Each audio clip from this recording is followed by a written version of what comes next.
आज का बड़ा सवाल ये है कि क्या भारत मुसलमानों के लिए, इस्लाम धर्म के मानने वाले लोगों के लिए दुनिया की सबसे खतरनाक जगहों में से एक बन गया है? क्या भारत में जेनोसाइड, कत्लेआम, नरसंहार, जो भी शब्द आपको समझ में आए, जो भी जिसको भी आप समझते हो, उस लिहाज से समझ लीजिए कि तमाम तरह के संकेत ऐसे मिल रहे हैं, ऐसे संकेत बन रहे हैं।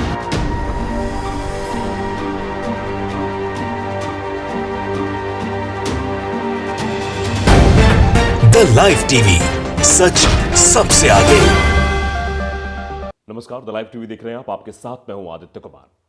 दरअसल आप देख रहे हैं कि इस वक्त देश में मुसलमानों पर अत्याचार बढ़ता चला जा रहा है। नरसंहार की बातें की जाती है और बातें ही नहीं, नरसंहार भी किया जाता है।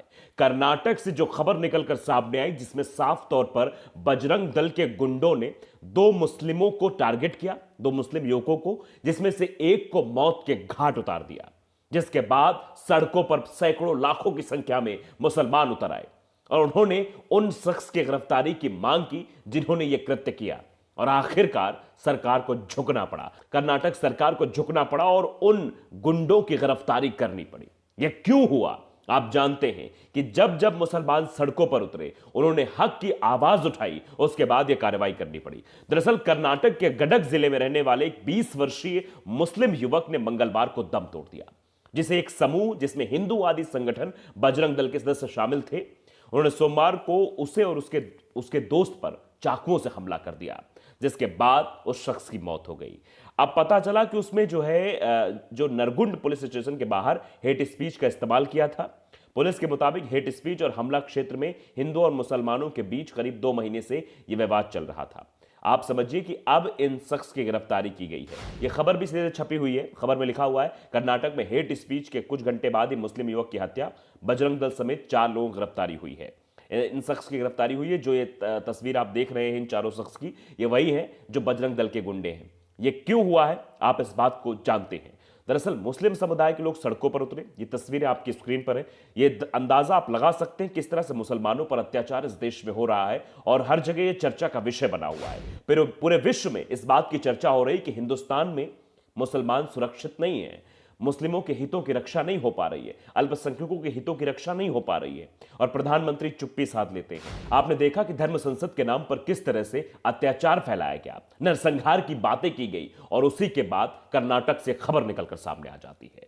क्योंकि डर इनके अंदर बिल्कुल नहीं है। यह बजरंग दल और हिंदूवादी संगठन के लोग ये समझते हैं कि इनके पीछे एक ऐसी ताकत है जो इन्हें कुछ भी करवा सकती है। इन्हें कोई टेंशन नहीं, किसी बात की टेंशन नहीं है। ये जब चाहें, जिसका भी चाहें, नरसंहार कर सकते हैं, खासतौर पर मुसलमानों का। अभी जो गिरफ्तार हुए, इनका नाम मैं एक एक करके बता देता हूं, फिर आगे चर्चा करेंगे, बातचीत करेंगे कि और किस तरह से अब ये चर्चा जोर पकड़ रही है कि पिछले कुछ महीनों से मुस्लिमों पर अत्याचार बढ़ गए।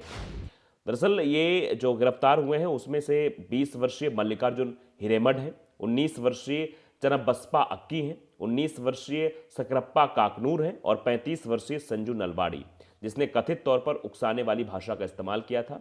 इन सभी को गिरफ्तार किया गया है। आप देखिए कि 20 साल, 19 साल, 19 साल, क्या उम्र है इनकी। इस उम्र में जिन बच्चों को अपने कैरियर के बारे में सोचना चाहिए, वो किसी की हत्या कर देते हैं, ऐसे भड़काऊ भाषण देते हैं, किसी के नरसंहार की बातें करते हैं। ये क्यों हो रहा है? क्योंकि इनको इस काबिल बनाया जा रहा है कि ये ऐसे वक्त में ये सवाल ना पूछ सके सरकार से कि रोजगार कहां है, ये सवाल ना पूछ सके कि आपने विकास के दम पे सरकार बनाई, विकास कहां है। इनके मन में जहर भर दो मुसलमानों के खिलाफ। ये मुस्लिम समुदाय को मारने पीटने लगे सड़कों पर, यही किया जा रहा है। और इसीलिए दिन ब दिन ऐसी घटनाएं सामने हो रही हैं। चाहे हम त्रिपुरा की बात करें, या हम हरिद्वार, या फिर जहां जहां धर्म संसद हुई उन सब की बात करें, या उत्तर प्रदेश के कई जिलों से ऐसे मामले सामने आए जहां मुस्लिमों को टारगेट किया गया है। मध्य प्रदेश से लगातार खबरें सामने आ जाती हैं। कभी इंदौर में बजरंग दल के गुंडे ट्रेन में घुसकर एक मुस्लिम समुदाय के लड़के को मारते हैं, मारपीट करते हैं, बाद में फिर छोड़ दिया जाता है। क्यों? पता लगता है वो पति पत्नी थे, उसे लव जिहाद का मामला बताया जा रहा था। ये एक जगह की तस्वीरें नहीं है, ऐसी हर जगह की तस्वीरें। और यह चर्चा का विषय बन गया है कि आखिरकार क्यों मुस्लिमों के साथ इतना अत्याचार हो रहा है, क्यों सरकार कुछ नहीं करती है, और सरकार कब करती है? जब उसकी फजीहत होने लगती है। कर्नाटक सरकार ने यह कदम तब उठाया, इन लोगों की गिरफ्तारी तब हुई जब सैकड़ों की संख्या में मुसलमान सड़कों पर आ गए। उन्होंने आंदोलन छेड़ दिया कि बताइए कि बजरंग दल के कार्यकर्ता इस तरह से चाकू से गोद कर शख्स को मार देते हैं, उसके बाद भी कोई कार्रवाई नहीं हो रही है, कोई गिरफ्तारी नहीं हो रही है। तब गिरफ्तारी की जाती है। इसका क्या मतलब निकाला जाए कि अगर आंदोलन नहीं किए जाएंगे, अगर सड़कों पर नहीं उतरा जाएगा तो गिरफ्तारियां नहीं होगी।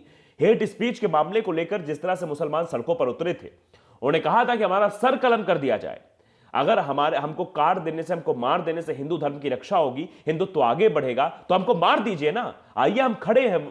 ये नारे आपने देखे थे कैसे लगाए जा रहे थे देहरादून की सड़कों पर, ये क्यों हो रहा था? और यह भी वजह हो सकती है कि यहां ही नहीं, पूरे विश्व में भारत की फजीहत हो रही है कि यहां अल्पसंख्यकों के हितों की रक्षा नहीं की जा रही है, यहां मुसलमान सुरक्षित नहीं है। मैं एक रिपोर्ट देख रहा था, द वायर की रिपोर्ट, जिसमें लिखा हुआ है कि भारत मुसलमानों के लिए दुनिया में सबसे असुरक्षित देशों में से एक बन गया है। आगे क्वेश्चन मार्क है। यह सवाल क्यों उठ रहा है, यह चर्चा का विषय क्यों बन रहा है? इसलिए बन रहा है ना, क्योंकि यहां पर ऐसी घटनाएं हो रही हैं, दिन ब दिन ऐसी घटनाएं हो रही हैं। मुस्लिमों को मारा जा रहा है, पीटा जा रहा है, कभी उनसे कहा जा रहा है जय श्री राम बोलो, कभी उनसे उनका आधार कार्ड मांगा जाता है, नहीं देते तो मार दिया जाता है, कभी चूड़ी जिहाद का नाम दिया जाता है। लफ्ज जिहाद के नाम पर ये बजरंग दल के गुंडे हर जगह आतंक फैलाते रहते हैं, किसी को भी कभी भी पीट देंगे और इन पर कोई कार्रवाई नहीं होगी।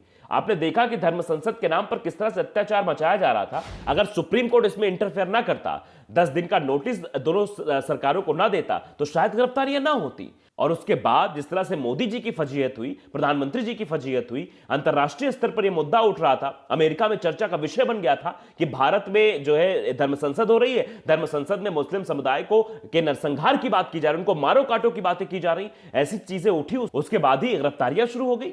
तो ये सीधे से समझ में आता है, अगर दबाव ना हो तो हमें लगता है ये मामले को दबा ही दे।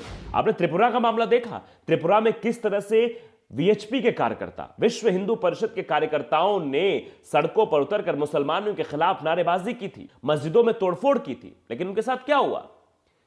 कुछ नहीं हुआ। पुलिस वहां खड़ी तमाशा देखती रही और एक पत्रकार लिख दिया त्रिपुरा इज बर्निंग, तो उसके ऊपर यूएपीए लगा दिया गया। तुम भाई गलत बोल रहे हो, तुम देश के खिलाफ बोल रहे हो।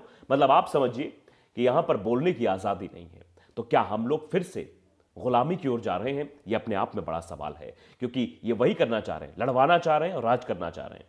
इसीलिए तस्वीरें निकलकर सामने आती, इसलिए चर्चा का विषय बन गया है। मैं थोड़ा सा अंश आपको सुनाना चाहूंगा जो द वायर ने डाला है, जो उनकी एंकर है, उन्होंने सीधे सीधे कहा है कि आखिरकार ये सवाल अब क्यों पनप रहा है। पिछले कुछ महीनों से ऐसी घटनाएं हो रही है, शायद इसीलिए पनप रहा है। जरा आप थोड़ा सा वीडियो देख लीजिए, 20 सेकंड में आपको दिखाना चाहूंगा ताकि आप समझ सकें कि अब ये देश में चर्चा का विषय बन गया है कि मुसलमान अपने आप को भारत में असुरक्षित महसूस कर रहा है। आज का बड़ा सवाल यह है कि क्या भारत मुसलमानों के लिए, इस्लाम धर्म के मानने वाले लोगों के लिए दुनिया की सबसे खतरनाक जगहों में से एक बन गया है। जिस तरह का घटनाक्रम पेश आया है, खासकर 2022 में, इस पिछले 2 हफ्ते के दौरान उसे लगातार इस बात को कहने के लिए मजबूर होना पड़ रहा है कि अब ये सवालिया निशान भी हट जाना चाहिए कि तो वीडियो सुना आपने, क्यों ऐसा हो रहा है, क्यों ये डिबेट बन गई है, क्यों ये चर्चा का विषय बन गया है? इसलिए ना कि कर्नाटक में एक शख्स को दौड़ा दौड़ा के पीट दिया जाता है, बजरंग दल के गुंडे उसे मार देते, उसके बाद उसके ऊपर कोई कार्रवाई नहीं होती, मुसलमानों को सड़कों पर उतरना पड़ता, तब जाके उसकी गिरफ्तारी की जाती है। और ये कहां हो रहा है? बीजेपी शासित राज्यों में हो रहा है, कर्नाटक में हो रहा है, उत्तर प्रदेश में हो रहा है, मध्य प्रदेश में हो रहा है। मध्य प्रदेश से तो एक एक घटनाएं निकलकर सामने आ रही हैं। देखिए, आपने अभी देखा किस तरह से एक मुस्लिम समुदाय की दुकान गिरा दी गई। क्यों? क्योंकि वो मुसलमान था, बस इतनी सजा थी उसकी। मांझा बिका उसकी दुकान से, होलसेलर विक्रांत जैन पे कोई कार्रवाई नहीं हुई क्योंकि वो हिंदू था। बेचारे छोटे छोटे दुकानदारों जो कि मुस्लिम थे, उन पर कार्रवाई कर दी गई, उनकी दुकान नस्तनाबूद कर दी गई। यही हाल धार जिले में देखने को मिला था मध्य प्रदेश के। वहां भी बजरंग दल के गुंडे आते, आतंक फैलाते, जब उनको मुस्लिम समुदाय के लोग रोकते तो उनसे मारपीट करते और उसके बाद कार्रवाई किस पर होती है? मुस्लिम समुदाय के लोगों को घर गिरा दिया जाता है, कहा जाता है कि अवैध घर बना हुआ, जबकि वहां कई सारी कॉलोनियां अवैध, उन पर कोई कार्रवाई नहीं होती। तो जिस तरह से मुसलमानों को टारगेट किया जा रहा है, इसीलिए इस देश में अब चर्चा का विषय बन गया है कि आखिरकार मुसलमान अपने आप को असुरक्षित क्यों महसूस कर रहा है। इसलिए महसूस कर रहा है क्योंकि उनके खिलाफ बोलने वाले लोग शौक से बोलते हैं और उनके ऊपर कोई कार्रवाई नहीं होती। और बोलते तो बोलते ही हैं, जो नरसंहार की बात करते हैं नरसंहार भी करते हैं, मारते हैं, सड़कों पर दौड़ा दौड़ा के चाकू से मारते हैं, उसके बाद भी कार्रवाई नहीं होती। कार्रवाई कब होती है? जब वो अपने हक की आवाज को बुलंद करते हुए सड़कों पर उतर जाते हैं, तब गिरफ्तारियां होती हैं। इससे साफ समझ में आता है। एक और बात बहुत समझने वाली बात है, जो ये कर रहे हैं बच्चे, जो तस्वीरें निकलकर सामने आ रही, जो बजरंग दल में बच्चे हैं, जो जिनके भगवा पट्टा है, हाथ में जो है झंडा है और तलवार है, सब किन लोगों के हाथों में? उन लोगों के हाथों में है, उन बच्चों के हाथों में, उन देश के भविष्य के हाथों में है जो अपनी भविष्य की चिंता नहीं कर रहे हैं, जो न देश की भविष्य की चिंता कर रहे हैं। बस उनको दिमाग में ये फितूर भर दिया गया है, जहर भर दिया गया है, जाओ मुसलमानों पर आतंक करो, मुसलमानों के साथ मारपीट करो। इस तरह का ये प्रोपेगेंडा फैलाया जा रहा है, इस तरह का जहर इस देश में फैलाया जा रहा है। शायद इसीलिए इस तरह की चर्चाएं अब शुरू हो गई हैं। क्या मुसलमान अपने आप को असुरक्षित महसूस कर रहा है? तो लाइव टीवी को अगर आपने सब्सक्राइब नहीं किया, सब्सक्राइब जरूर करिए, बेल आइकन दबाइए ताकि सच खबरें आप तक पहुंचती रहें। नमस्कार।